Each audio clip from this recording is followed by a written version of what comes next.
Shirin Ariff is a shining example of what a single, determined woman can achieve despite all odds. The Innisfil Indian Association recently hosted an author meet and greet with Shirin Ariff. The event was organized under the leadership of Association President Loki, who recognized the importance of sharing Shirin's inspiring journey. She is more than a best-selling author. She is a cancer survivor, a transformation coach, and above all, a living reminder of what resilience, love, and purpose can look in real life. Shirin hasn't just overcome adversity. She has chosen to rise, to heal, and to help others do the same. And that is what makes her journey so powerful and her presence here today so meaningful. Shirin Arif, a mother of four, has endured and risen above domestic abuse, divorce, the challenges of immigration, and a life threatening battle with cancer. Her newly published book, Cancer Heroes, is a heartfelt tribute to the strength, courage, and resilience of those whose lives have been touched by cancer. The thing is, when I share my story, I open up the space. It's an invitation for others to come in and feel safe, because I've already said, hey, I've dealt with cancer. So they don't have the fear of being judged. That, okay, I'm in a space where people don't know what actually cancer is all about. So I open up the space for them to be able to talk about this. And that's what I did here as well. I shared my story and my journey, and then, invited people through my conversation to share what they were going through or what they went through.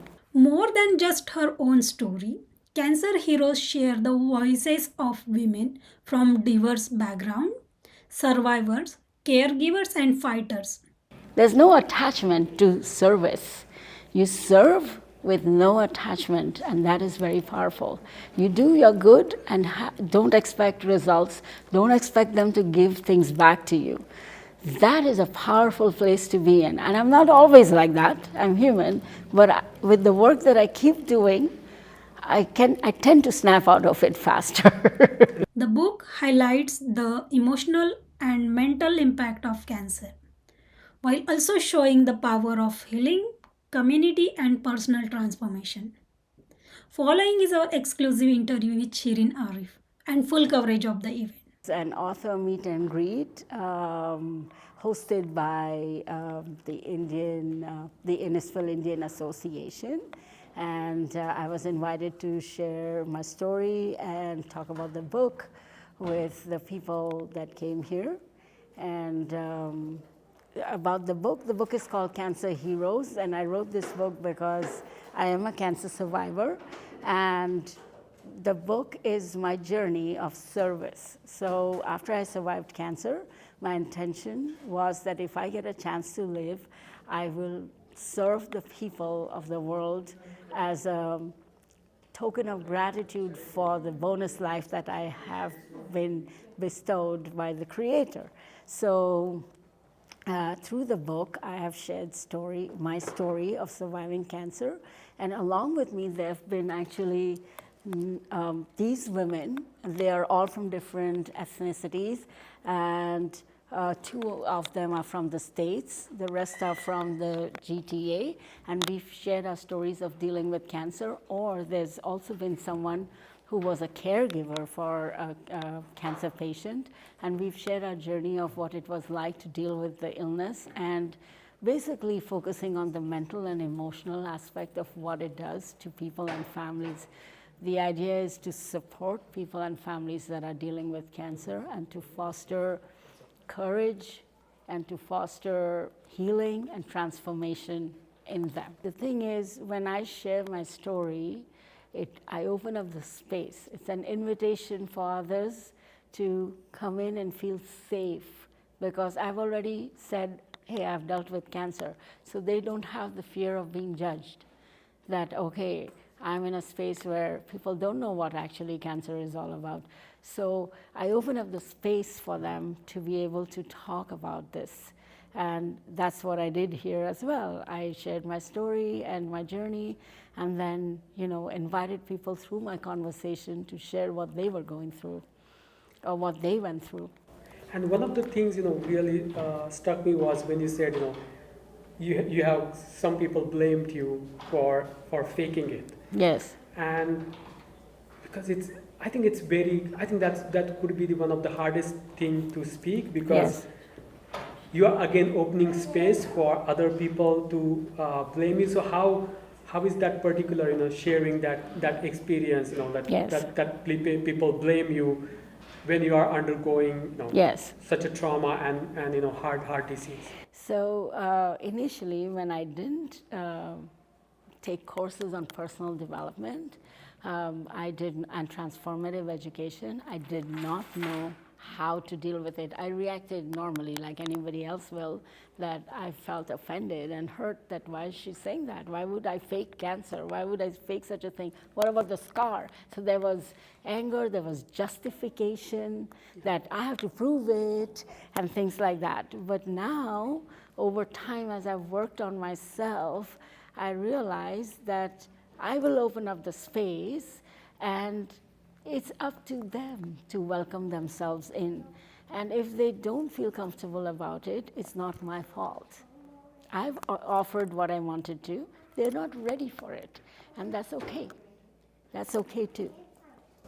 And then I think, as you said, that's okay to. This has come up a lot of time that, it's kind of showing empathy towards the people who are not empathetic towards yourself, who are vicious Yes. towards you. Yes. So, like, where does that come from, and how does that help you, and how does that can help others who are dealing with cancer? So I'll give you an example. There was a lady, I was signing books at a bookstore, a prominent bookstore in Toronto, and there was a lady who came to me and said, I don't talk about cancer. I'm a cancer survivor. It's too raw for me.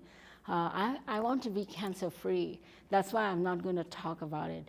And I just asked her, I said, do I have permission to ask you a question? And she said, yes. I said, are you cancer free when you're talking like this? If you're so afraid that you will not even look in that direction, are you actually being cancer free? Because the cancer free is here and nowhere else. So that was that's the way I deal with people, and I cannot judge them. Everyone's on their own journey. It takes a lot of work to get to where I am today.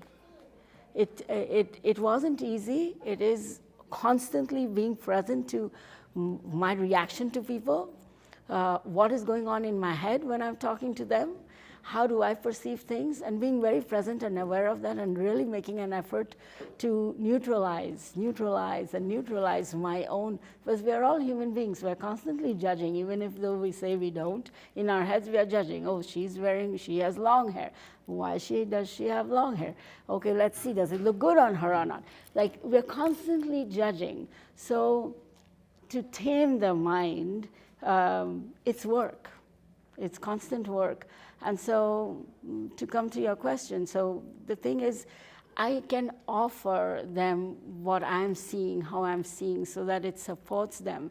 If they take that, if they take what I'm saying and they're able to really see what's working and not working in the way they think, then it will liberate them. For instance, if that lady thinks, really, what she said made me think that, am I really being cancer-free if I'm talking like this?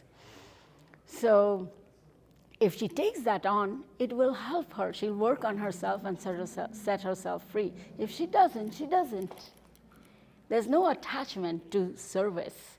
You serve with no attachment, and that is very powerful. You do your good and don't expect results. Don't expect them to give things back to you. That is a powerful place to be in. And I'm not always like that. I'm human. But with the work that I keep doing, I tend to snap out of it faster. And how do you do that? How someone can do that? I ask for help. So if I am in breakdown, let's say I'm affected by what someone told me, I have a coach, a mentor, that I will go and I will tell him or her, hey, this is how this person treated me and this is how I'm feeling, and help me see a different perspective. The more I work on myself, I feel it becomes, I become responsible. It's my responsibility to work on how I respond to other people. It becomes a responsibility after a certain time. And so I take coaching from people. Sorry, no, go ahead. So I take coaching to snap out of any kind of negative mindset. And so just how these stories do you think can help people, those who are cancer survivor or those who are just came to know about their diagnosis, how these stories can help them and how they can help themselves through these stories? So, for example, for some of the people, when they read the stories, and if they have similar type of cancer that the person in the story has, then they can relate that, oh, I was having these symptoms. Oh, I asked for this kind of test and this kind of treatment. When I went for this test, oh, I felt like this. Someone else wrote in the book that she felt like this too. So you don't feel alone, because it's a scary journey. So through reading this book, the author is holding the hand of the cancer patient through the journey as a friend, as a close friend, saying, okay, I went through this too. Look at where I am today. Let's do it together. I'm with you. We cannot predict the outcome, but we can go along with the person in the journey. So that's what the book serves. There are also, these are real life circumstances. Now there's one story where this lady, her father was diagnosed with cancer, and he had brain cancer and he died a painful death. So he suffered in the last few months of cancer that he was dealing with. And that scared her so much that she had a little lump in her collarbone. She already assumed that she is going to have the same kind of suffering and death. And so she was contemplating dying. Let's kill myself, let's suicide, because I don't want to go through that suffering. And then she went to the doctor and she got diagnosed that it wasn't cancer at all. So she quit her job as in the field of advertising and actually became a trauma-informed coach, because she realized that, she was in so much trauma, and, therapy and coaching was what would help her. She found meaning in that kind of a job. And so it has been life-altering, life-changing. So she shared in that story, she shared the perspective of a caregiver. How hard it is for a family member to see their loved one suffer and die out of cancer. So someone who is a caregiver can read that and relate to it and feel comfort, feel supported, maybe get ideas that what did she do to support herself that they can learn from. Things like that. And there's another lady who went in because she was pregnant. So she went for her pregnancy test. And the doctors gave her her pregnancy report and said, good news, you're having a baby. Bad news, you also have cancer. So how she dealt with pregnancy and cancer, both the news together, these are real people. And she has 2 kids, and how she's living her life, feeling so grateful. What did she do to support herself? So the more we come up with examples of people fighting it and being alive, the more we will encourage people that are diagnosed that there is a chance. No, don't give up the fight. That's the intention.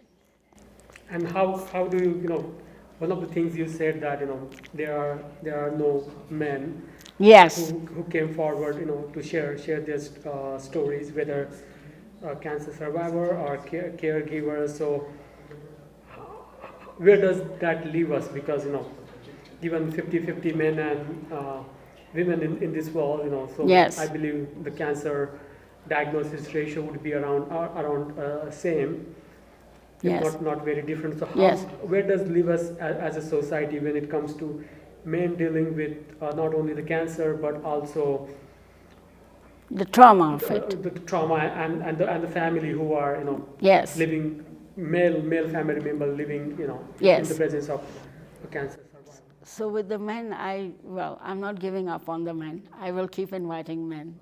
And what I understand, from the little that I understand, it's men are wired and raised in a way where they're told to suck it up, go through all hardships, suck it up, and don't express your emotions, don't express your fears, because that's being a man. Like, you just keep tolerating anything that comes to you. So it is very hard for men.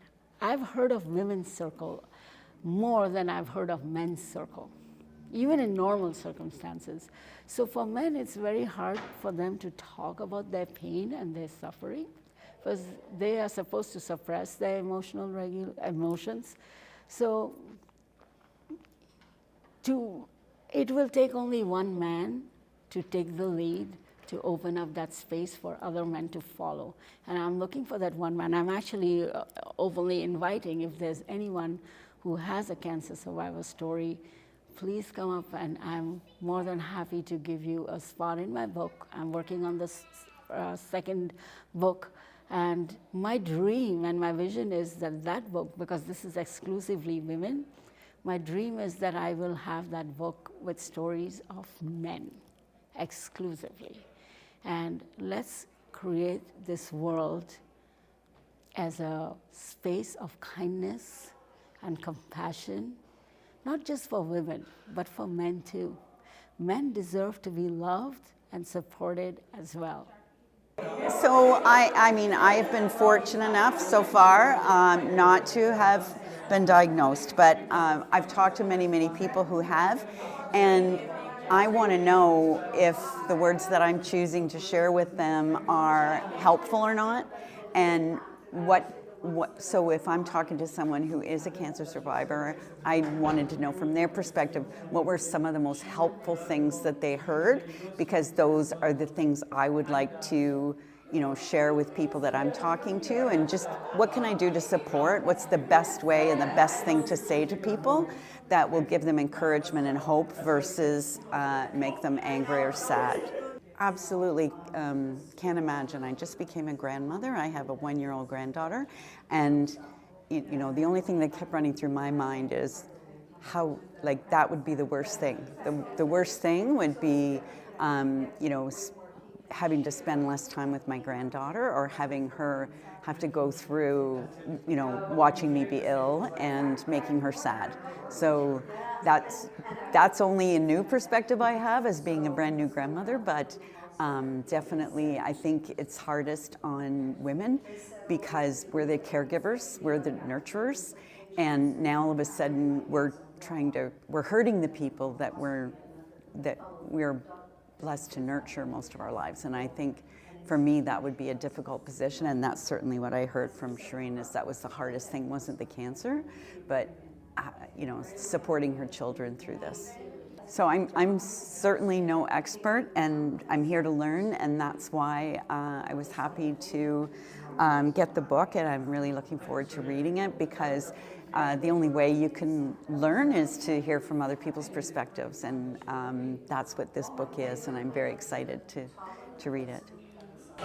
Good afternoon, everyone. Thank you so much for being here today. On behalf of the Innisfil Indian Association, I am honored to welcome you to this very special author meet and greet. Today, we have the privilege of being in the presence of someone truly remarkable, Shirin Ariff. She is more than a best-selling author. She is a cancer survivor, a transformation coach, and above all, a living reminder of what resilience, love, and purpose can look in real life. Shirin hasn't just overcome adversity. She has chosen to rise, to heal, and to help others do the same. And that is what makes her journey so powerful and her presence here today so meaningful. Shirin, thank you for being with us today. Your voice, your vulnerability, and your courage are a gift to this community. We are grateful for the opportunity to learn from you and be inspired by your story. To everyone here, thank you for showing up for stories that matter. We hope you leave this space feeling uplifted and reminded that you too can be your own North Star. Now please join me in giving a warm Innisfil welcome to Shirin Ariff.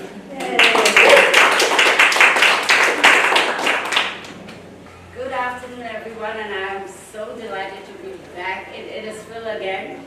I have great memories of when I came here to speak about women's empowerment in March, and it's wonderful to see some faces of powerful women, of influential women sitting here, and some very supportive men that are here to always be there cheering us on. I'm very honored and grateful to the Innisfil Indian Association, to Loki, Sue, and Venkat for inviting me here, and also to the town of Innisfil for being so supportive and always welcoming. Today I'm specifically here to talk about my journey with cancer and what a profound journey it has been. I am an ordinary human doing ordinary things, but cancer gave it a spin, and I'm so grateful for that. So before I talk about the book, I'd like to share with you who I am. I was born and raised in India. I grew up in a very open environment, I would say, and also a clashing, controversial one, because I grew up in a very traditional Indian home, and I was raised by Catholic Irish nuns. So there was always a conflict between what I learned in school and what I could do with it at home. So I grew up with that duality of, I could be someone else at home and someone else at school. And that part of me, I brought that part of me along with me to Canada.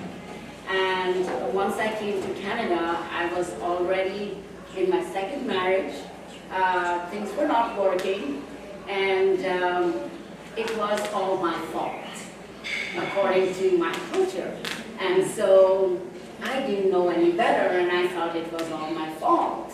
And I was shaming myself. I indulged in self-loathing. I indulged in, feeling like something's wrong with me, and that my life didn't matter. My presence was insignificant, and no matter what I did, it was never good enough, because I wasn't good enough. So with all that belief system, I call it the BS system, if you know what else it means. With all of that, I was pulling through my marriage that was already dysfunctional. I was a mother of 4 kids, and this is back in 2013 that I ended up with being diagnosed with cancer. And that came with a big punch because I had just filed for my separation. I had just mustered courage to say, no, I've had enough. Even if I'm not good enough, I have had enough. And so I decided that I'm going to get out of this marriage, and much to the shame and disappointment of my entire family. And I decided to explore and see what happens with what I could do and create for myself in life. At that time, I was a mother of 4 kids, and that has been my biggest identity. Welcome, ladies. Hi, Donna. How are you? Good, how are you? So, my biggest identity was being a mom, and everything else that got created and was a result of that. And I realized that my life mattered on the surgery too. Because the most difficult thing that I could ever do was not fight cancer, but to tell my little kids. My beautiful daughter Ruby is here in the room today. I have 4 children. So the biggest thing that I could do was tell my little kids. My youngest one was 3 years old, my twins was 6 at that time, and my oldest was 19, that if I die, this is what you have to do, because their dad had walked out of the house and abandoned us. So the look they had, the look of fear, the look of pain, grief, confusion that I had to witness at that time was so painful as a mother that I decided in that moment, I'm going to leave my kids. I'm going to fight cancer, I'm going to fight anything on the planet, and I get to live. And so when I lay on the surgery table, I begged for another chance at life. And I told my Creator, I told my God, however you identify this superior presence that controls or gives us life, I said, give me another chance. I get to live and I get to make my life count. My life matters. Because I realized that the love that I was chasing, I wanted the love from my husband, was showing up in a different way in my children, and I didn't realize that I had so much love in my life, love times 4. And I was abandoning that, and I was chasing and looking for something that I didn't have. So I learned to embrace what I had, and I said, I'm going to live. I don't know what my life is going to look like, but I will make sure and make it count. And in exchange for this life, I will serve your people. I didn't know how I would do that, but of course my life unfolded after that. And today I am an author, a keynote speaker, I do workshops, and I speak and I coach, and this is how I serve people. So why did I write this book? When I was dealing with cancer at that time, nobody in my family knew anything about cancer. They knew it's a disease that kills. It's nothing like it's a death sentence. So they were terrified about it. My family was back home in India. I just had a bunch of kids with me. So I did that journey alone. Thank God for that no one else in my family had cancer to tell me what I should do, what I should look out for. So when this happened, I had a lot of questions to ask. And I can't sit with the doctor every day and tell him, I'm having these mental, emotional breakdowns. So I wanted to know, is there anyone else who went through this? What did they do to support themselves? So my older daughter got me a book. And this book was called Dying to Be Me. And it is written by a South Asian woman who lived in Singapore. And she had a similar journey where she was, not in love with herself. Her parents would tell her what to do. And she ran away from her marriage ceremony and brought shame to the family. But, and then she eventually ended up having cancer, and her organs had failed. Like, her organs were failing. The doctors, she was in a coma, and the doctors said that it's the end. So whoever her husband was then, he said, go and meet her and tell her goodbye. And she described in the story how she crossed over. And she could still hear her husband's voice, that he was endearingly calling her back and saying, I really need you, come back. And I get goosebumps every time I revisit that story. And, she shared that story and met this lady when she came here. Her book changed my life. And her book taught me that, it's like I get to choose life. Even though she was in a coma and she could hear her husband, she said, no, I want to live, I want to go back, and I want to enjoy my life with my husband. And the doctors cannot explain, the doctors in Singapore, how she got back to being alive again. And she travels around the world, she has a story. That was life-changing for me, and I thought, okay, there's someone who did this journey before me. She made it, no matter what the doctors said. So I get to choose, no matter what the doctors say, I want to live. I get to choose that for myself. And I did that. And that book was close to me. I read it a few times. I went for my chemo. Nobody could come into my room. And that's how I supported myself. And at that time, that lady and her story and her book was closer to me than any other family member.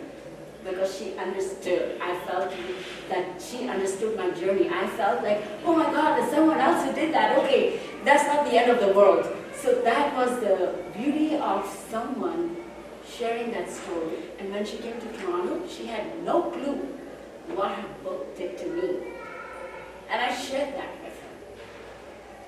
So I decided I get to share my story to serve like she did. I don't know who it will serve, where it will serve, how it will serve. The sky is the limit.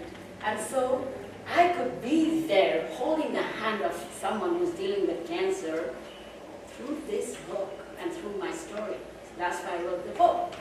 And then I titled it Cancer Heroes because it is an act of heroism to choose life.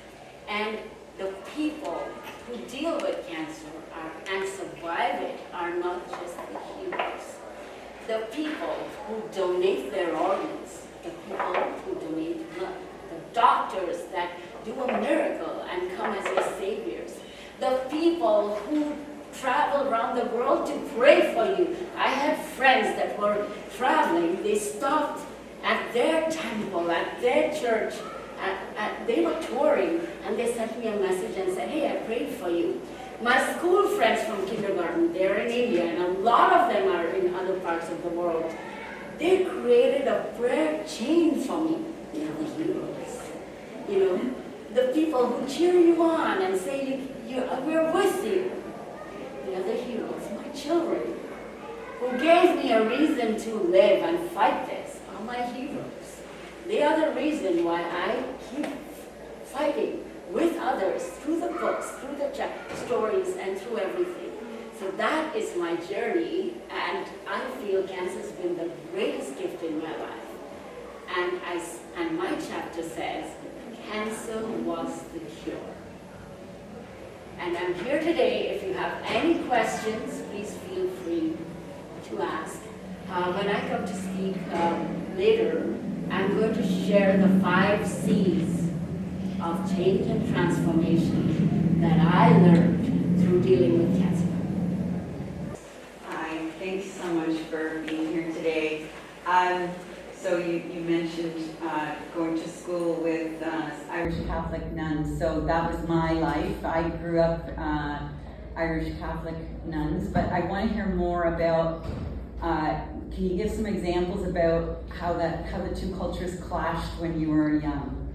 Okay, so the Irish nuns, we call them sisters, they were very progressive in the sense that they talked about women's empowerment. They talked about gender equality.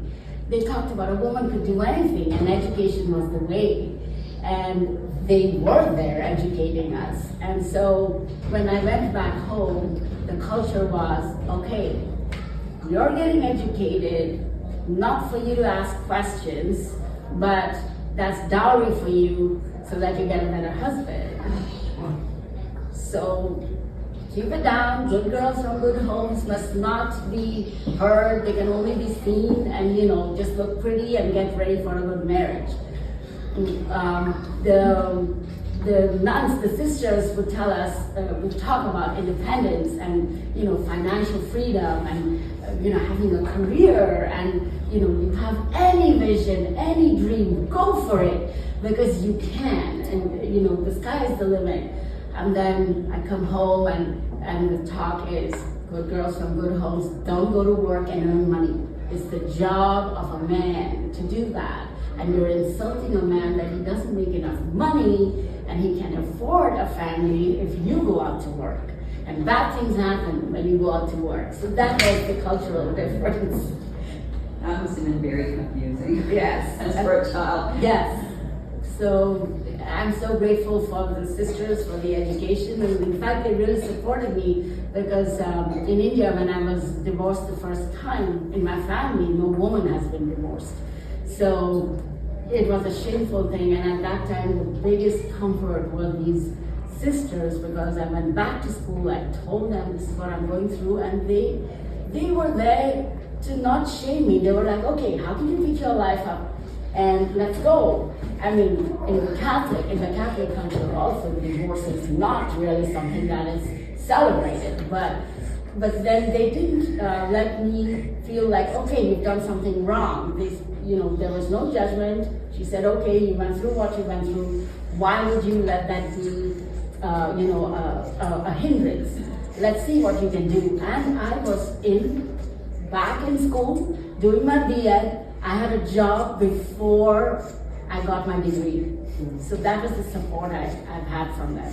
There's not enough that I can give back to my teachers and the sisters, the Irish nuns, and I'm in touch with them, ever grateful to them for helping me with that. My mom was a strict teacher though, and I'm grateful to my mother for putting me in that school.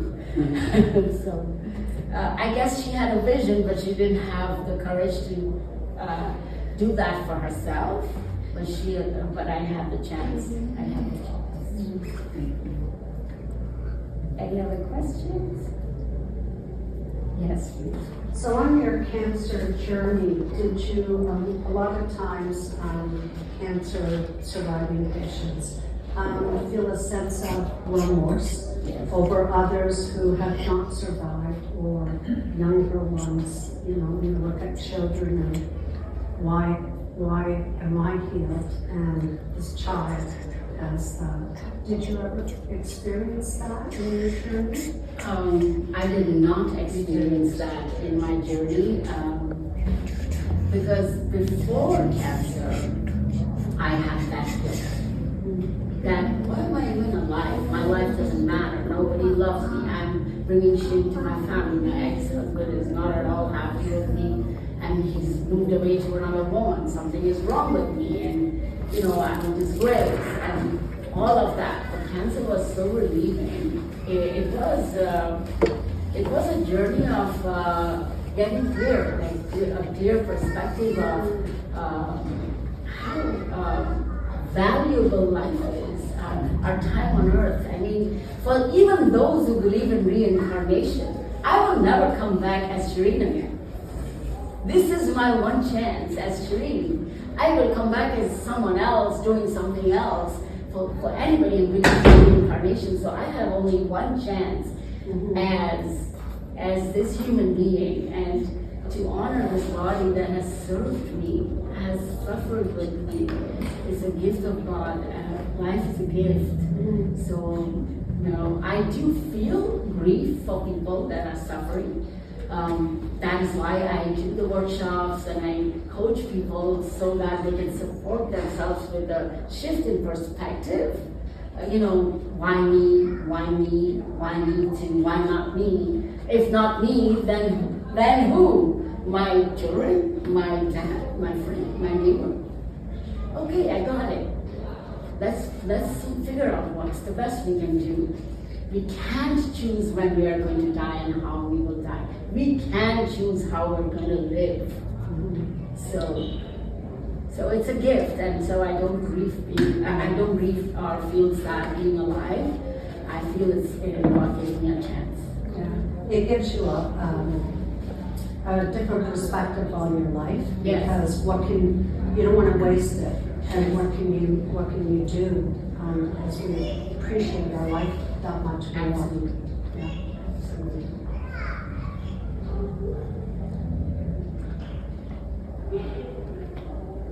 Anybody else? Any cancer survivors here?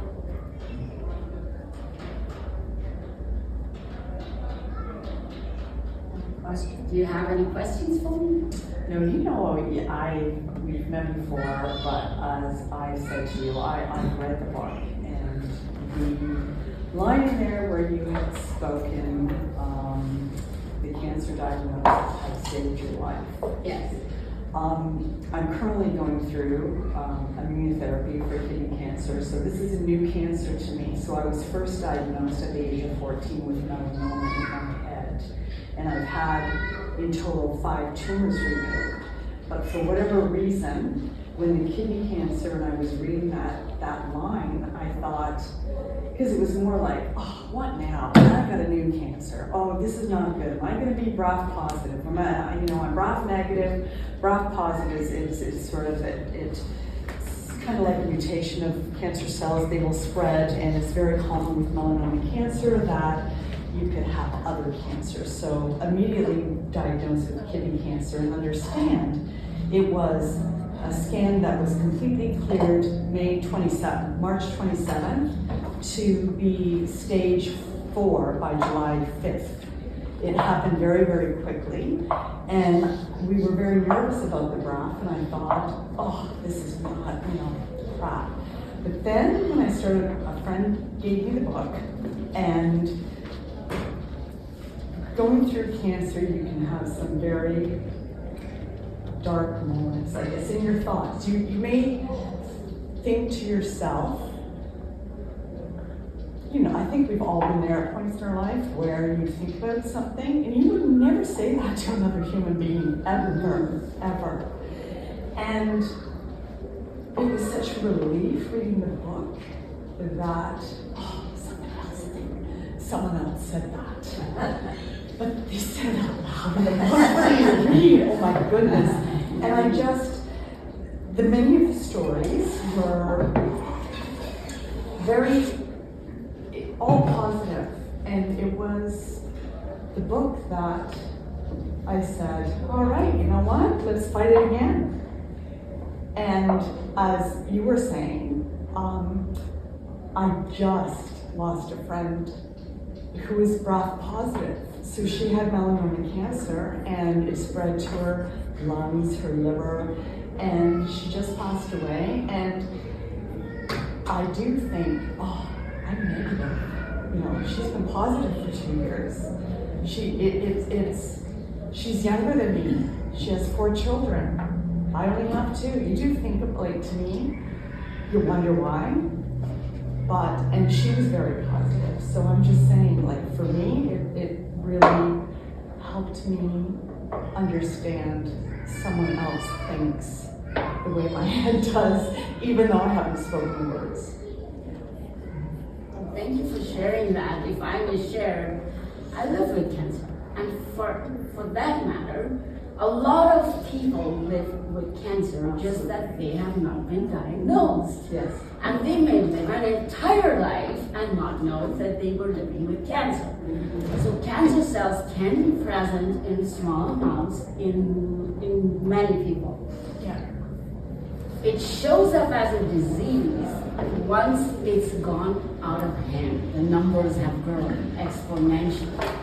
And once that happens and we go through cancer treatment, then we are under the scope. We go through tests, we go through MRIs, we go through scans and everything. So now our body is being monitored, and so if there is a slight increase, the doctors can see it, and we know it, and we are aware of it. So what I was told, because once they removed my thyroid gland, or wherever we have cancer, once we have that part of the body removed, even with chemo and radiation, we are talking about cells.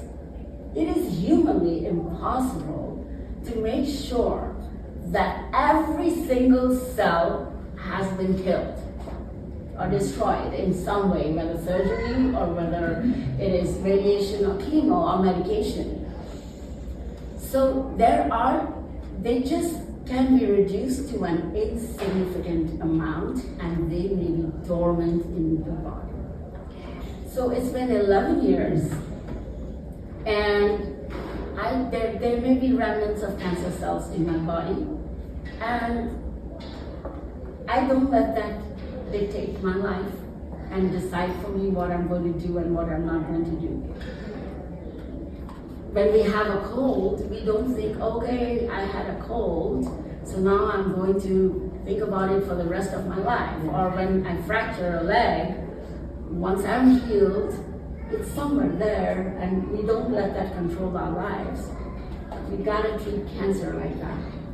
So, yes, I'm very aware that I'm doing the work, and yet my perspective is positive. I'm not saying I'm immortal. I don't know how how my life will end. I don't know if my cancer will ever come back. I know what I can do now with my time, right now. in this month. And that's how I live. And your book helps others that are going through it also. Yes. Tremendous. Thank you. Thank you. And if I may say, there are 9 ladies who shared their stories in the book, and one of them has transitioned. She was one of the youngest. She was in her 30s, and maybe 40s, and she couldn't control what cancer would do to her body, but she did such beautiful things during her time on this planet. She started a school in Dominican, and there were so many kids she adopted because she couldn't have kids. So many kids she adopted. She made sure that those kids were. She arranged for the education of those kids, and she created a system where she's left a legacy, and she lives on. So it's, as I said, nobody's getting out of here as an immortal, right? We're all going to one day transition. So we cannot control how we leave and when we leave, but we can certainly do something with our time here. So she lives on. She always wanted children. She couldn't have children because she had cancer. And she ended up with so many children. And so that's the journey, we get to take. So what we do with what we have is what matters.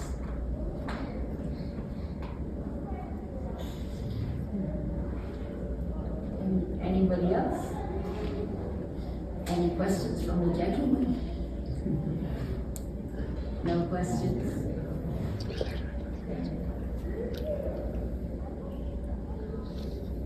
Well, thank you for supporting the women here. We really appreciate the men that we see here in this room. I mean, my son was one of my biggest comforting kids. He used to sit every night and put his hand on my throat and say, "You're going to be all right." Every single night. He used to say, "You're going to be all right." And all my kids were doing different things to support me in different ways. So it always takes a village. Make sure you have a village around you. And that goes for anything. All right. Yeah, it's a strength of, as you say, from whether it's spouse or family or neighbors or your community that get you through those times. Yes. It's that support that helps you through it or helps the family make it through it. Absolutely. They've lost someone too. And then it does, it brought the family close. We're a tight family. We're there for each other, and this great bonding that occurred. In the 4 kids and me, and we go through things. We deal with life together. We are there to fight with each other, for each other, and that's the gift.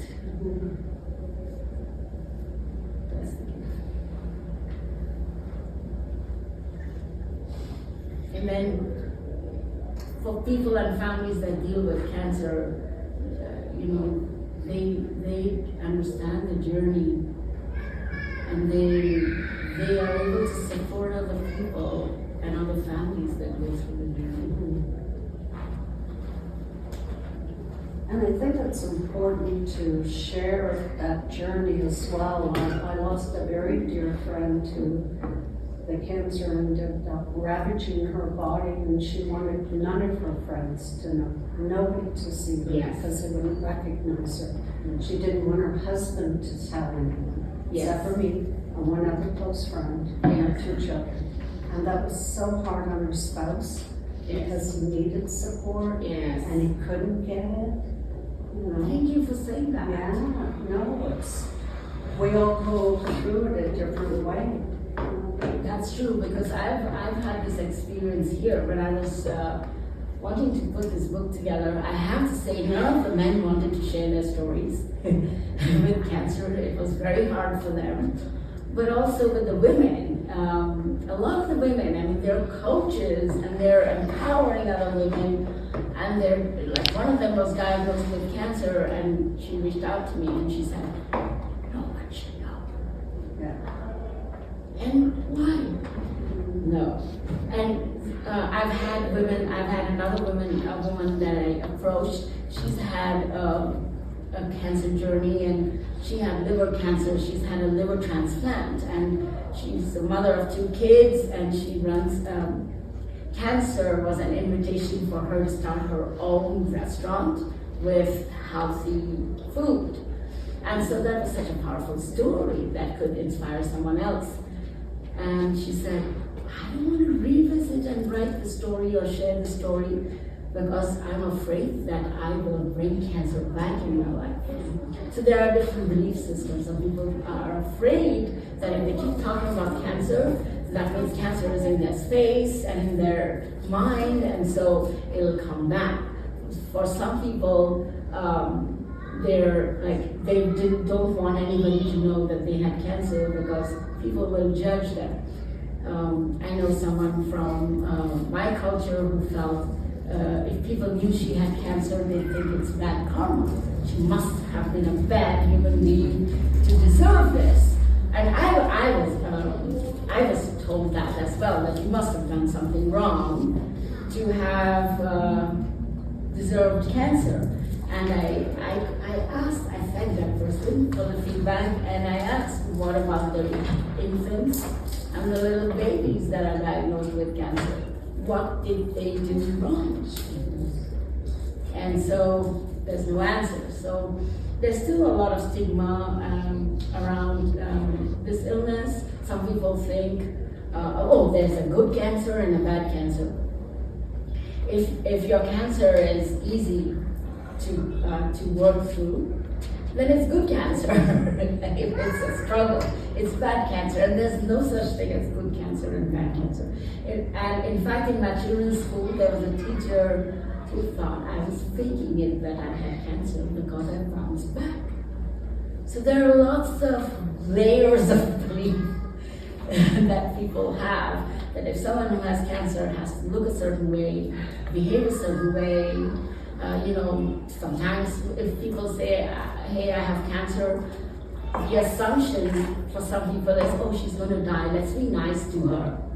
Or let's give her what she wants to eat.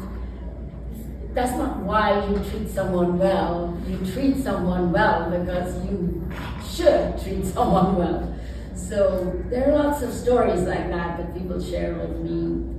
And then my mom was worried that don't tell anyone you had cancer, because people will not want to have anything to do with you sometimes. Some people think it's infectious. Some people think if I stay in the presence of that person, from the chemo and radiation's effect, something will pass on to me. So there are lots of different reactions for different people. And that's okay. They don't know what they don't know.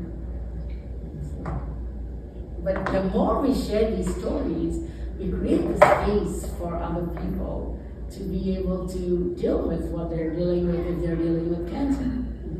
So we need to have these conversations. And I think times, as you say, times have changed where people are more open. Yes. And an opportunity to hear people or people to share their stories.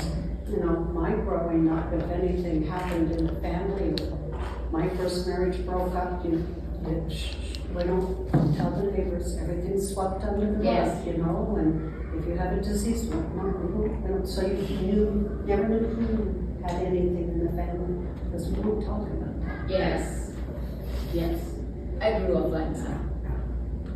I came from a mutt background, so I don't know. I got Irish, Swedish, Norwegian, so whose side I have no idea where that Yes. comes from. But I've learned But it's so nice now. Opportunities like this for Yes. people to hear and understand and experience it for themselves.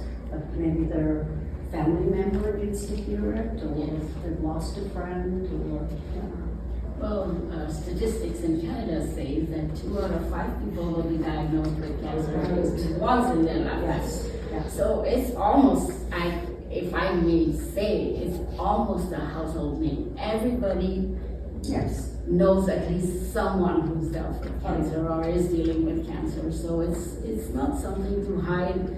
It's time to support and work together and fight this and deal with it and create some comfort around. We can't control what's going to happen, but how can we support and bring comfort and ease when they're going through this journey? I had moms from my children's school. They were my friends, and my children's friends' moms.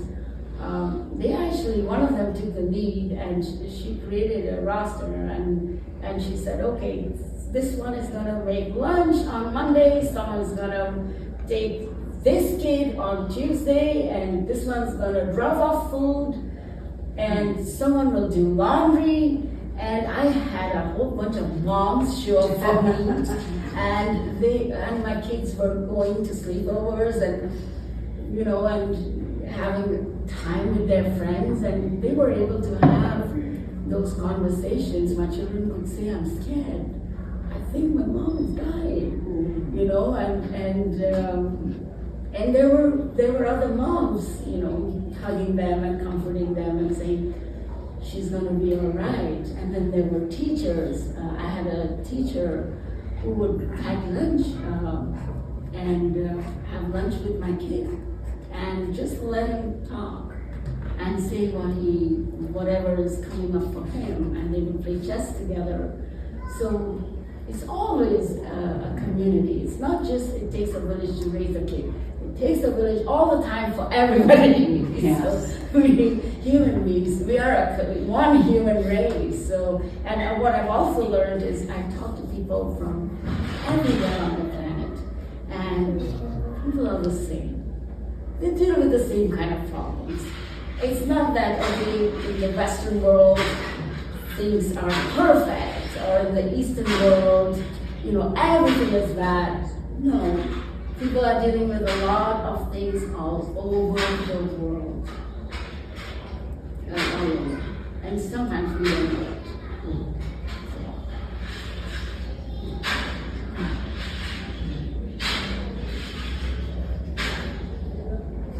Anybody else with any questions? There's a question. Yes. No, in the back. Yes. What do you hope for the next chapter of your life? What I hope for? I don't hope. Oh, she doesn't hope. Because hope to me is where I don't have any power. I can only hope. I intend. So I set intentions. Intentions are slightly different from hope. So I intend to create a movement where, at the very least, I'm not a scientist or a doctor who can find a cure for this illness, but at the very least, the treatment that is required to deal with cancer is a very harsh treatment. The illness is hard on the body, so is the treatment. What could we do to bring some ease in the treatment? There's no control on, some people say, I don't understand. Some people say, there's already a cure for cancer, but it's not something that is out in the world and, being put to use. So at least we can support each other. Like I had a whole community of people supporting me. It did make me feel good about myself if I had school friends crying and praying for me. And they did a prayer so that, wherever they were in the world, they started a prayer chain. What would it look like if we gave that gift to someone who was dealing with that?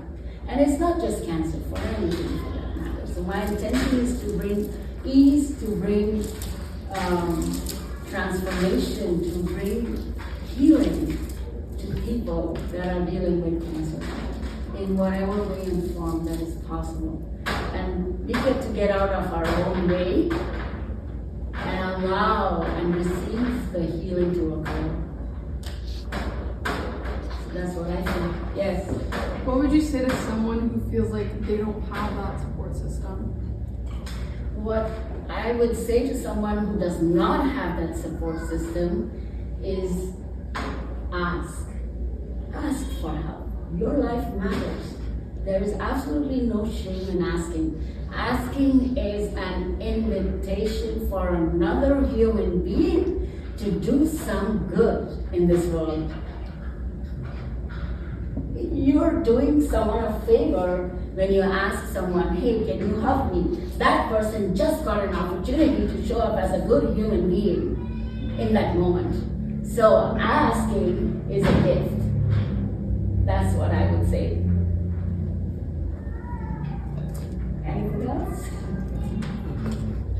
I'm glad you asked this. That was a good question. That's a good question. She even mentioned there's so many people who don't like to talk about the fact that they have cancer and are ashamed of it and try to hush it down. So there's some people who don't actively have a huge support system. So and that is why they cause more, because when they don't share it, the mental and emotional aspect of that illness is not looked after. The doctor looks after the physical aspect of it. But how do we support ourselves mentally and emotionally through that process? And if I was in isolation and I'm dealing with something, I may be thinking, this is the right way to go about it. And I deprive myself of the opportunity of learning a new way of dealing with something that I never thought of before. Right? So that's my request, that everybody should come up and say, hey, I'm dealing with this. There's no one on this planet who can say my life is perfect. Everybody's dealing with things. Yes.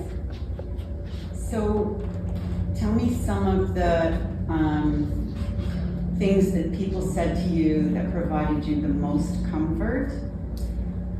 And also, maybe I could ask you this too, tell me some of the things people said to you that you couldn't believe that hurt the most. Yes.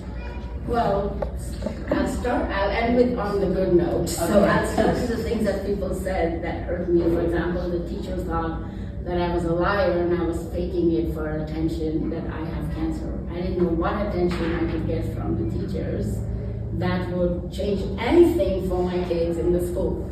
And they were junior kids. There was no award or anything involved. So I don't really know where that came from. So that, and coming from someone who's educated, from a different cultural background, that I thought, okay, people are progressive, but okay. So that was news to me. Then my in-laws saying that it was bad karma because I wasn't the good, obedient wife who put up with the atrocities of my abusive ex-husband. No matter what, he's a man, he can get away with everything. So it was my fault, and it was my parents' bad karma. They must have done something wrong as well. So that was very hurtful.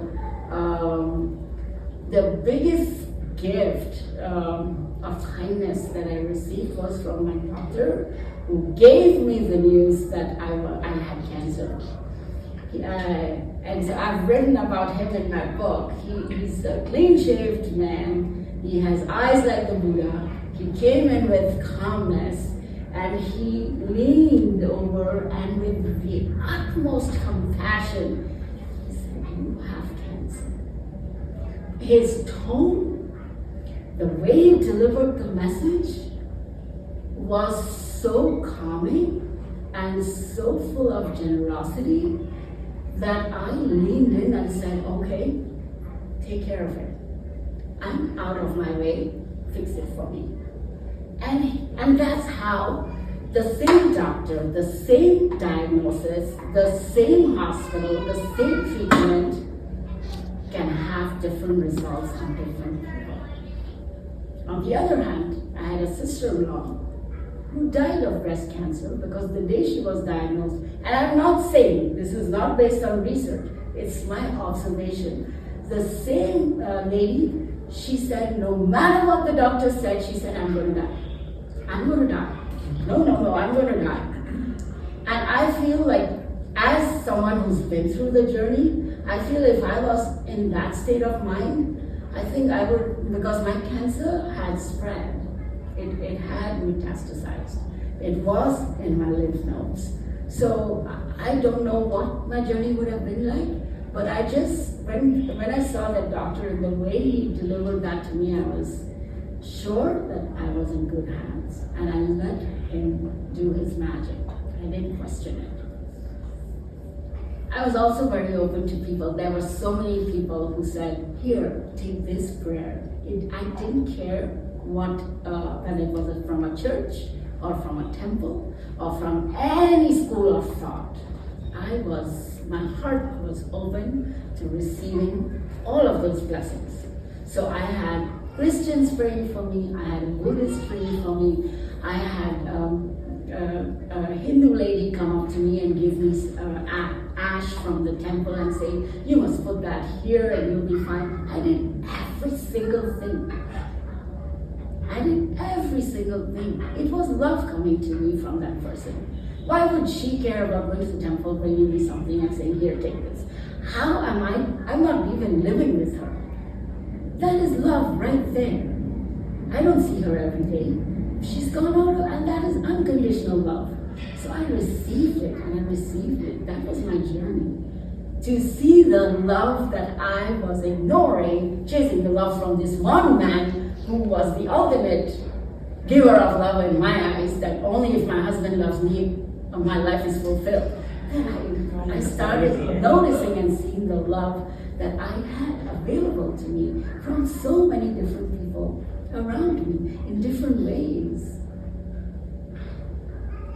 So those were words of kindness, the prayers, the moms who said, okay, how can I support you? There were people like, okay, what if you lose your hair when you have chemo? This is what you can do, or this oil, or this. Like, that was all love. And here's one thing I did. When I went through my chemo, I did not lose hair. Because this was the balance I created within me. That is their truth, their journey. It may not necessarily be mine. I get to create my own experience. And I told myself, cancer gets to experience Shirin. Let's flip it around. Okay, let's flip. And of course, I'm not always in this state of mind. Right after cancer, if I sneeze, I don't think my cancer is coming back. If I had a sore throat, I feel like my cancer is coming back. I was so scared. And I used to tell myself, it's okay. You went through a lot. It's okay to feel that way. It taught me how to be kind to myself. It's okay, I'm human. I'm allowed to be scared. And, okay, I felt scared, now don't live and linger in that state of mind. It's never. Okay, I'm feeling scared. What can I do? How can I support myself? Want to see a doctor to see if something is wrong? Let's go find out. Let's take a flu medicine and see if it fixes. Okay, I'm all right. It wasn't cancer. So get it out of your way, whatever is making me feel afraid. What do you think was the most scariest part? Like knowing that, okay, now you have cancer? Or was it the bad marriage and those bad experiences which you had before you get into cancer? The scariest part was dealing with my kids. Because they were this bubbly little kids. They were so young, 3 years old and 6, as I said. And my older daughter was 19. She was in second year of university and doing a job. And she was from my first marriage, so she was not really very well supported by my second husband. And so she had to work for her own university fees. There was nothing, absolutely no support at all. So she was working night shifts at the nearest McDonald's and then going to school in the morning, taking the bus 2 hours to York University. And I didn't have any money at that time that was mine. Even though I worked for my ex-husband, I wasn't paid for it. So the most difficult thing was to tell her, hey, if something happens to me, there's nobody else I can count on. Whether you like it or not, you get to be the second mom of these three at 19. You get to figure out, if I die, how they will be looked after, how they're going to be raised, who's going to send them to school. And these are my bills, and you'll have to clear them. That kid covered her face and cried and said, just go away. You just hurt me right now. And that was not coming from anger, but she was so disturbed and frustrated and scared that my mom is actually dying. This is a reality thing happening right here. My mom is saying, these are my bills you have to clear. And she's just 19 and 3 kids. She quit her school and she quit her job and she said, I can't do it, Mom. I can't do school. My mind is not working. And that was the most difficult part, to deal with the pain that she was going through. It is too much for a 19-year-old to deal with. And she had no one. And I really bless the moms that took that responsibility off her plate, you know, and they came in. And when I was worried for her because I didn't know, she didn't know what she was going to do. I didn't know what she was going to do. And I didn't want my kids to go away to foster homes.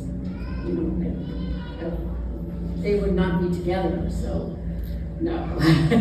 So that, as I said, my biggest identity has been like, I'm a mother, so I gotta, the control, I gotta make sure that my kids have a great life, safe life.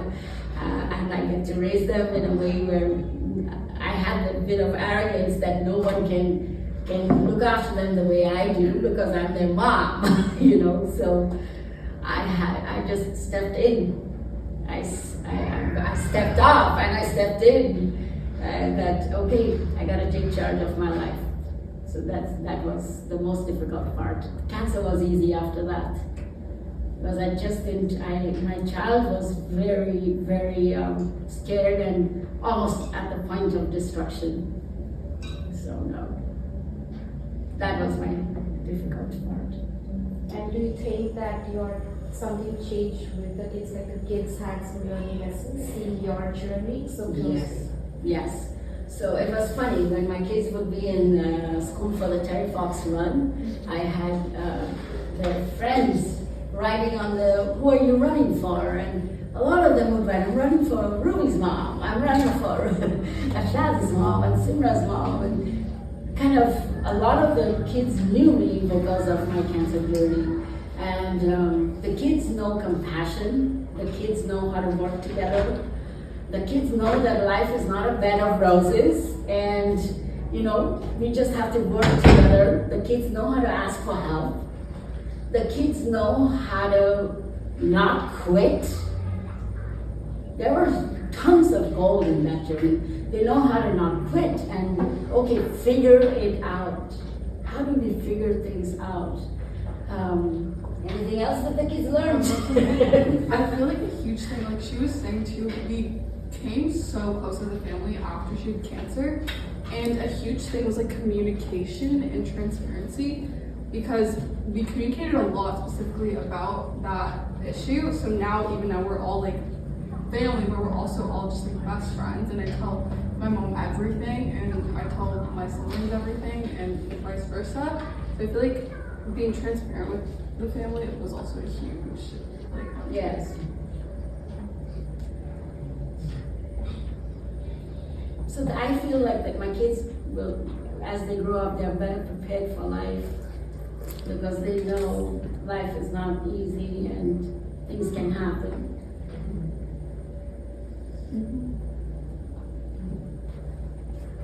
But I think that is one of the things that's the most difficult, is having to let your your children know Yes. So for me, it wasn't being diagnosed, it wasn't being told what stage I was, but it was then having to make the visits in person to our sons and call to our granddaughter, and then, but to say, not to have fear or be upset, but to say, I'm okay. I'm gonna be okay through this. But I wanna let you know, don't be upset. You need to be aware of this for health reasons, but I'm gonna be okay. I really felt that way, and it helped them through it. And at the time, I didn't know I ever had a family history of colorectal cancer. Because my parents are gone, my grandparents were gone, aunts were all gone. But when I told my brother, he said, no, our biological father walked out when we were young, like just babies. He died at 53 from abdominal cancer, but they don't know what area. But four of my first cousins had colorectal cancer. One had died, two are in stage 4. Not curable, treatable, and one is going through it. So you're like, wow. So then you at least update your family, right? You need to tell them. And also, having supported my girlfriend through her cancer first, before I was diagnosed, instead of saying, well, when you talk about family or community, because she's such a close friend, instead of saying, well, let me know if there's anything I can do for you. If I can, if I can help, whatever. I said, how can I help you? Yes. How can I help you through this? I didn't say, let me know if there's anything, because we tend to do that. We need it. And that allowed me in. Yes. So then I was able to support her and her husband. And while I was doing that, I get diagnosed. So I said, hey, guess what? We're going through this together, so we can, and it opens it up, right? Yes. It does. Also to help people understand how they can help us. Well, they can. And be specific and clear about it. That, hey, can you babysit the kids tonight because I need to rest or something. Even rest, allowing yourself to rest. Being specific when asking for help really helps people have clarity about how they can help you. Yeah. So each of them are, the son and granddaughter have now reached out further and getting more information and listening and doing things and attending things like this because it opens up conversation. Before they were like, well, doesn't impact me, so. Oh, it's like, something going wrong on the car. It's like, I won't worry about it till it happens. Well, yeah. There are also people, when I go signing books at different bookstores, there'll be some people, oh, no, I'm not coming there. Like, they see cancer as if it's like, oh, something scary, and they run away. There's some that are diagnosed and they have been through cancer, and they're like, oh, it's just too raw, it's too real for me, I don't want to talk about it. And there are some people who be like, I've never had it, I don't want to be anywhere there. So there are different people with different types of reactions. And I've learned, earlier it used to hurt me, now I just accept it, people are people. So it doesn't really matter. It doesn't change anything for me and my thinking in any way. So that's what. There are people that had cancer in my family. Not my immediate family, but my dad's sisters had cancer.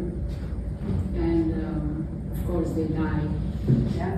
But one of the aunts, I dedicated the book to her.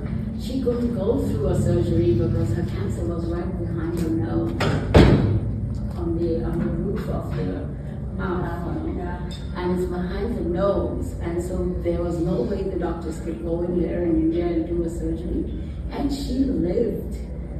She went through radiation, but she lived up until her 80s. And she went out, she did everything.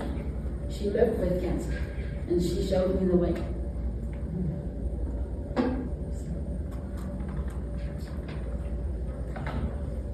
she didn't ever share her story, her daughter did.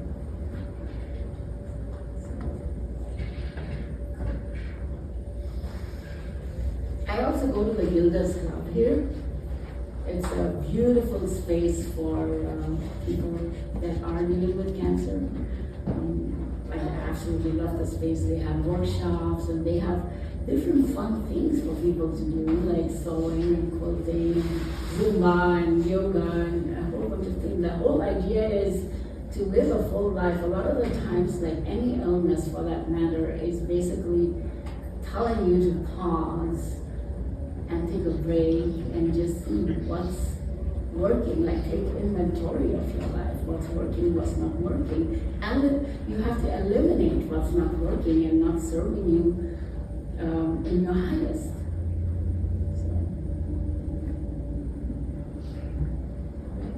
Can I say something? Yes.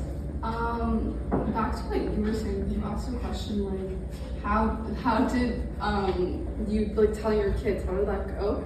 In the very beginning, I remember like I was so young and my little sister was like even younger than me, so I didn't even really understand what was going on. Like back what she was saying with the sleepovers, I was like, oh, I'm having a 3-day sleepover with my friend, that's so fun. Like I didn't understand anything that was going on, but my brother, I don't know if you talked about this much, but he was really feeling it, and one thing that gave me a lot of hope was when he like came to you. You can talk about that. You want to talk about that? When he came to you and he was like, I'm gonna be a doctor, I'm gonna be a doctor. Yes, so Miss Ruby thought it was fun times. I'm going to go to my friends' homes for sleepovers, so it's fun, because this was like unusual amounts of sleepovers happening, even on weekdays. On school days. Yeah. So she was oblivious of everything and having fun. That's what she's trying to say. That was her, like at that time, that's how she perceived everything. But my son was very affected by it. He's the one who went and spoke with the teacher, and the teacher brought lunch for him, and they sat and played chess together. And he took it on himself that he needs to heal me, and like he didn't want his mom to die. So he used to say, I'm going to grow up and find a cure for cancer. I'm going to be a doctor and find a cure for cancer. He used to say that. And then I remember there was a healer had come to, what was his name? Cote. So he had come and he took them to Hyde Park to identify herbs. And he was teaching the kids, okay, this is for some, you put it and make a tea and the herbal medicine and stuff like that. And my son came and said, okay, I learned a few things today. So, this is fun. Question for your daughter. Do you or have you experienced since your mother's diagnosis and remission that you've had friends possibly with parents that have gone through cancer that have come to you for your experience? You want to come?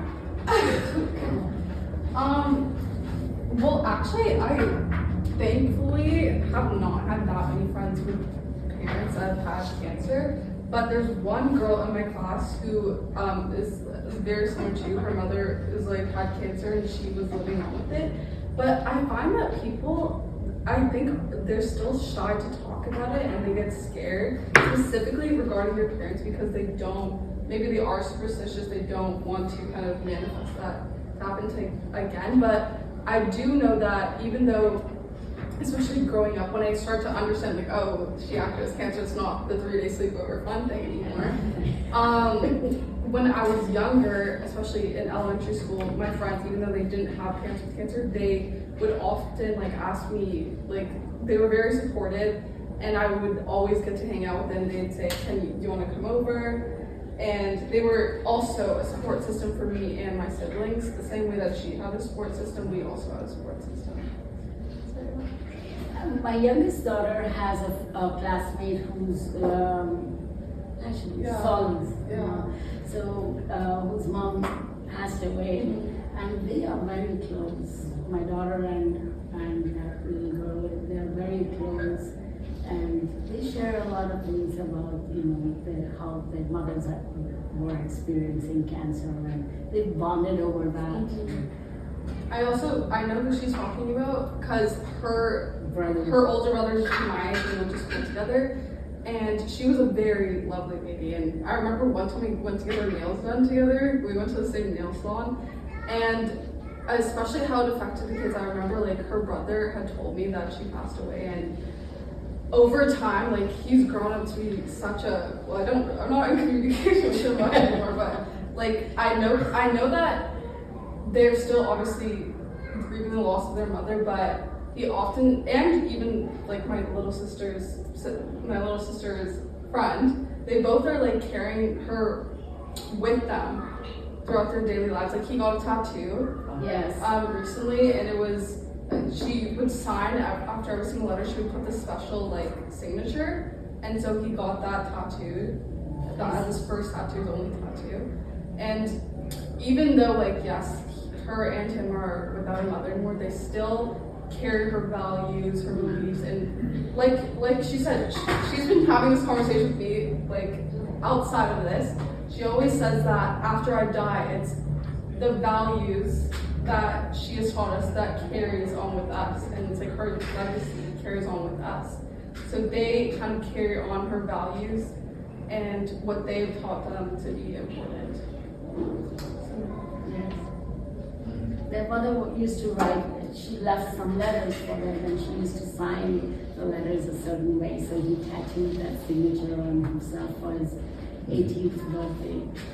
And the grandparents are very supportive, so they are very nice to my daughter as well. They understand that I went through cancer, and then every time I've put an event together, they come to volunteer and support in different ways.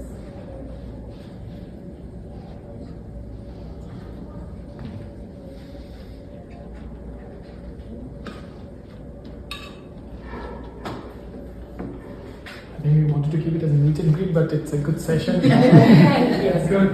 We hadn't actually planned this event to go this way, but we are so proud that it went this way. And everybody could be here to listen to what Shirin had to say. So please feel free to, if you want to check out her books, and if you want to talk to her personally, the floor is open. If you have any more questions, otherwise, the whole idea when we do something is we want people to interact with each other also. Like you should know each other who are here, and also Shirin, know more about her when you talk to one-on-one. So please feel free to just roam around, check her books. Talk about her. She doesn't talk about all the good things she does. This is a letter from the Royal Palace, England. Yeah, So the Duchess was diagnosed with cancer at the time this book launched. So I just threw my hat over the wall, and I said, okay, I want to send her a book because she's a mother and she has kids, so let me send her a book. It was just my way of showing kindness to her. And I thought that, okay, I'm trying it, but I don't know if she'll ever get the book. And I received a letter from her palace, and her office sent a note saying that the Duchess sends her greetings and thanks us for the book, and that she was sad to know that I was diagnosed with cancer, and very happy to know that I've overcome it. And she was very happy to receive the book. So I got that letter, and I was over the moon happy. By the way, that letter came to the Cookstown address. Just saying, it's from your area, so it came here. So I have the envelope which says Cookstown. So I shared that okay, I had written a note along with the book, and I said, from a mother to a mother, and she received it. So I was very moved. I didn't expect her to send me any reply, but she did. So that was moving. And her book has also been showcased in various hospitals in India, big cancer hospitals and Cancer research hospital. research hospitals where she has been, like her book has been showed as an inspiration. So she is international. Her book has reached a lot of people in the world, which inspires. Yes, No, my books as- have yeah. reached Australia, of course India, Singapore, and then Europe, and then in Dubai, and North America. So But the letter is from Cookstown, so we have. into Pakistan. And she has a connection with Cookstown. I think it's personal. So, but yes, like. So yeah. I mentioned that I moved to Cookstown because something really nice happened about 3 years ago. And so I was on my journey after cancer and I was educating myself, doing personal development courses. And in one of those containers, I met a wonderful man who lost his mother and his first partner to cancer. And he was single for a long time, and he would run all these cancer marathons. He's run 14 marathons to help raise funds for cancer and different things. And so we connected, and then we built a relationship together, and I moved in with him, and that's how my new address is Cookstown. And my kids are here, and all of us have moved in with him. So his family is very supportive, and that's why I sent this. My letter this book went to the Duchess from Cookstown, and I got the response to Cookstown. That's how these letters come here. Yeah. Nice. Welcome, neighbor. Wonderful. Well, I don't stop here. I'd love to one day work in the mayor's office. Putting it out. There's so much to learn. Right? So much to learn from you. Likewise. Thank you. Maybe I can start to volunteer. Yeah. So then, well, there's so much you can do when you're out there doing things. So making a difference, that's the whole thing. So for example, in Toronto, when I was diagnosed with cancer, there was a needle that was not covered by OHIP. And it cost $3,000, and my ex-husband refused to pay for it. And I was struggling and didn't know what to do about it. And my tenants, there were these two very beautiful girls, and I was close to them. I mean, you need someone to talk to. I have no one here, so I told them, this is what is happening, and my ex is not, he was my husband then, but he's not willing to pay $3,000 for the needle, and it's not covered by OHIP. And they were bawling when they heard that I had cancer and I have young kids. So I didn't ask them for the money. I was just grumbling that he's not giving me the money. And they came up with the money and they said, you're not going to tell your husband. Just take this money, get the needle, and don't worry about paying it back. If you ever get rich, you pay me back, or you don't have to worry about it. I did pay her back, but that's one thing that stayed with me. What could we do for families and people that cannot afford? There are lots of other things that are not covered by OHIP. So what could we do? What kind of system can we create? I think we also talk about, I think one day of the year you have. Okay, so I founded National Cancer Hero Day. November 27th, your birthday, is when that's my second birthday. That's the day I got my life back. I had my cancer surgery, and so it was a 5.5-hour surgery. And then, so I honor that day. It's a very important, significant day for me, and so I had applied for it being recognized, and some system somebody had told me, and I launched National Cancer Hero Day last year, and basically it's a fundraising event where what I did last year was we had cancer survivors, like women that have had double mastectomy, or there was an amputee. She, like, you know how Terry Fox lost his leg. She walks on crutches, and all these women they walked the ramp. We had local fashion designers, Canadian fashion designers. They dressed them up, and we did a fashion show. We shared stories of survivors. And then we had a meal together, and we had lucky draws and stuff like that. And then we sold my books, and whatever money we collected, we donated it towards cancer research. So I'd like to continue that because that day comes every year. So I will be celebrating National Cancer Hero Day. The only difference is last year it happened in Toronto. This year my intention is to do it here. We're gonna create something